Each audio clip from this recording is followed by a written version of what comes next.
ये कोई साधारण अधिकार नहीं है, ये सबसे बड़ा अधिकार है। जिस तरह से हम अपनी बहू बेटियों की हिफाजत करते हैं, उस तरह से हमने अपने वोटों की भी हिफाजत करना चाहिए, क्योंकि एक ऐसा अधिकार है जो सबके लिए समान है।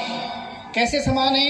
आपने देखा एक राजा का बेटा भी, यानी जो बहुत अमीर आदमी है उसका बेटा भी, और एक साधारण घर का आदमी उसका बेटा है, उसके दोनों के लिए बराबर का ये अधिकार है। ये सिर्फ एक चीज़ में ज़्यादातर आप देख पाएंगे। इसलिए हमने सही जान करके, इसका चिंतन मनन करके, इसका पूरी तरह से उपयोग हमने करना चाहिए।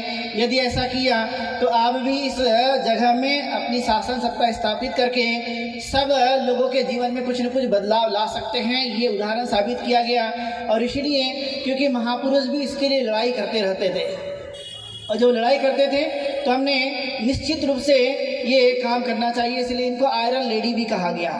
आयरन लेडी अब कोई लोहे की नहीं बनी है, लेकिन आयरन जैसे उसका स्वभाव है, आयरन जैसे उनका व्यवहार है, आयरन जैसे वो काम करती है। यानी मनुष्य के जीवन में एक मनुष्य कितना काम कर सकता है, आपने देखा होगा कि सत्य।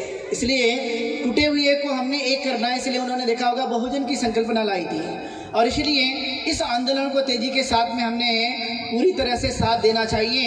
यदि ऐसा किया गया तो मुझे लगता है कि कहीं ना कहीं हम अच्छे से जीवन को जी पाएंगे, की वजह से हम आगे बढ़े हैं, उनका संविधान भी सुरक्षित रहेगा।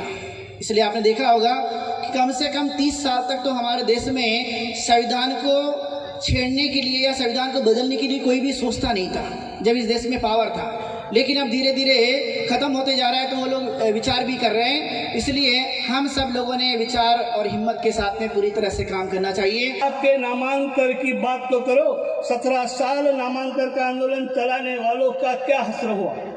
आंदोलन कभी भी सही दिशा में महाराष्ट्र के लोगों ने नहीं चलाया। जिन्होंने नामांकन का आंदोलन 17 साल चलाया, उस व्यक्ति ने अगर इस देश में सत्ता आनी चाहिए इसका अगर आंदोलन चलाया होता तो शायद बात कुछ और बनती। और उत्तर प्रदेश के अंदर में बहुजन समाज पार्टी की सत्ता आई साथियों, 1 एकड़ में नहीं, 10 एकड़ में नहीं, 100 एकड़ में महापुरुषों के स्मारक बने हैं, सैकड़ों यूनिवर्सिटियां बनी हैं, हजारों कॉलोनियां बनी हैं। लेकिन इस महाराष्ट्र के लोग सत्ता लेने के लिए क्यों आगे पीछे हो रहे, ये समझ में बात नहीं आती। अगर उन्होंने इस गोंदिया के अंदर में हमने सत्ता लानी चाहिए, इसके लिए अगर संकल्प किया होता, इसके लिए समिति बनाई होती, तो शायद गोंदिया के अंदर में कब का हमारा वालों, तुम अपनी जिंदगी की बलि चढ़ाकर तो देखो।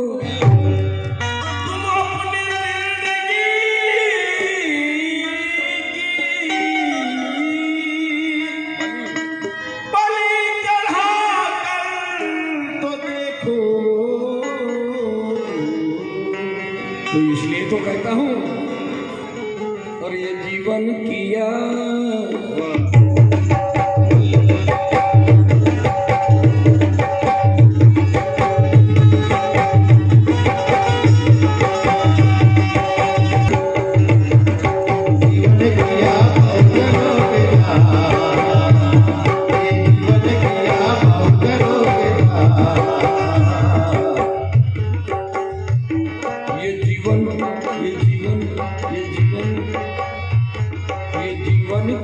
बहुजनों के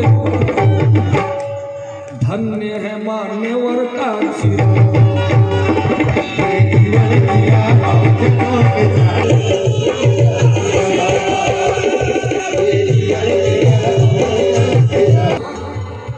सांसद के कैंटीन में खाया होगा तो खाया होगा, बाकी होटल में साहब जी गए